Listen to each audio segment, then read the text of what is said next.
राधे राधे भक्तों।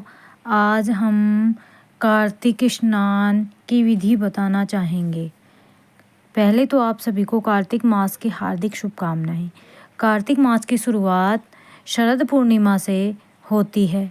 शरद पूर्णिमा से लेके कार्तिक मास की जो अगली पूर्णिमा आती है उस दिन 1 महीने तक अगर कोई स्नान करना चाहता है कार्तिक स्नान, तो वो शरद पूर्णिमा से शुरू होता है और अगली पूर्णिमा तक चलता है।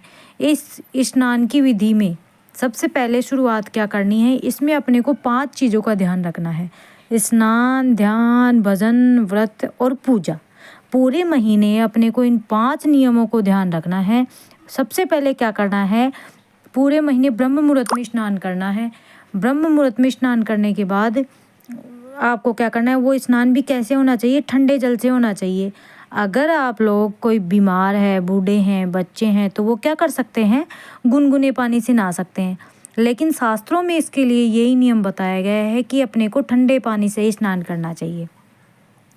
अगर आप लोग घर पर ये कार्तिक पूर्णिमा का स्नान करना चाहते हो तो घर पर कर सकते हैं। अपन कोई कुएं, बावड़ी, तीर्थ आदि इन पर जाकर स्नान करते हैं, लेकिन आजकल ये सुविधाएं उपलब्ध नहीं हो रही हैं।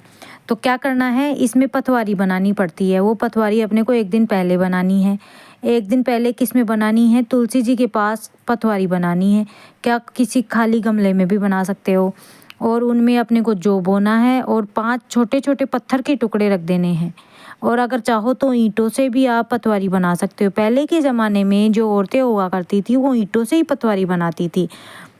शरद पूर्णिमा के दिन जल्दी उठना है। तुलसी जी के पास वाली जगह को साफ सफाई करनी है तुलसी जी में, और विष्णु जी की तस्वीर उनके पास में लगानी है। लड्डू गोपाल की तस्वीर लगानी है, अगर नहीं है तो वहाँ देसी घी का दीपक जलाना है या तिल्ली के तेल का भी दीपक जला सकते हैं।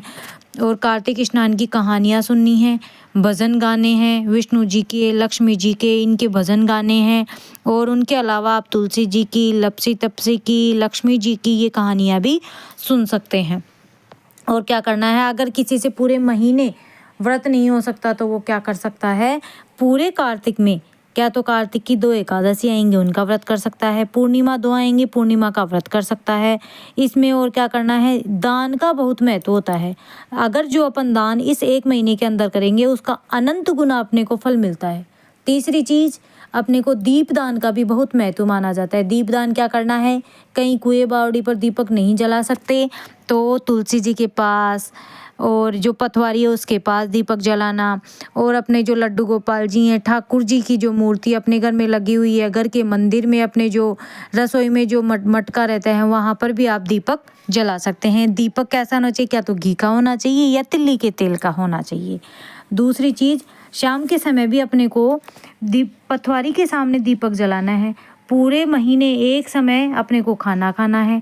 और खाने में भी क्या ध्यान रखना है कि खाना कैसा होना चाहिए, अपना भोजन तामसिक भोजन नहीं होना चाहिए, शुद्ध सात्विक भोजन होना चाहिए। लहसुन प्याज का सेवन नहीं करना है, बैंगन नहीं खाना है। और इसमें तेल की मालिश करना भी वर्जित माना जाता है। तेल की मालिश भी नहीं की जाती।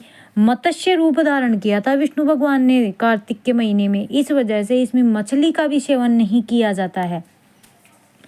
और क्या करना है, अगर कोई व्रत करना चाहता है तो क्या कर सकते हैं, गोपाष्टमी का, आंवला नवमी का, दिवाली का, नरक चतुर्दशी का, इनका व्रत कर सकते हैं। और इनमें ही अपने को क्या करना है, दीपक भी जलाने हैं, जिससे दीपदान भी हो जाएगा आप लोगों का।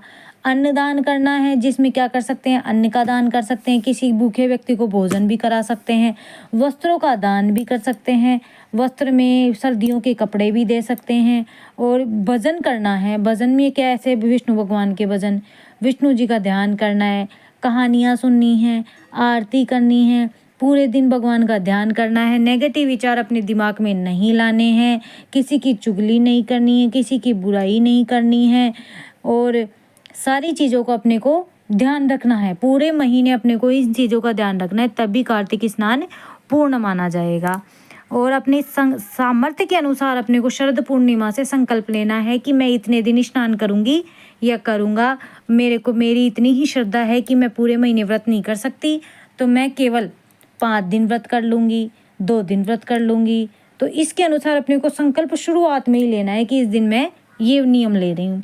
दूसरा, तुलसी पूजन का इसमें कार्तिक महीने में विशेष महत्व माना जाता है। तुलसी जी के पूजन करने से लक्ष्मी माता बहुत प्रसन्न होती है। इस वजह से तुलसी की परिक्रमा भी करना है आपको, तुलसी जी के सामने घी का दीपक भी जलाना है। और इसमें अगर आप लोग चाहो तो कहानियाँ भी सुन सकते हो और कार्तिक महात्म्य का पाठ भी कर सकते हो।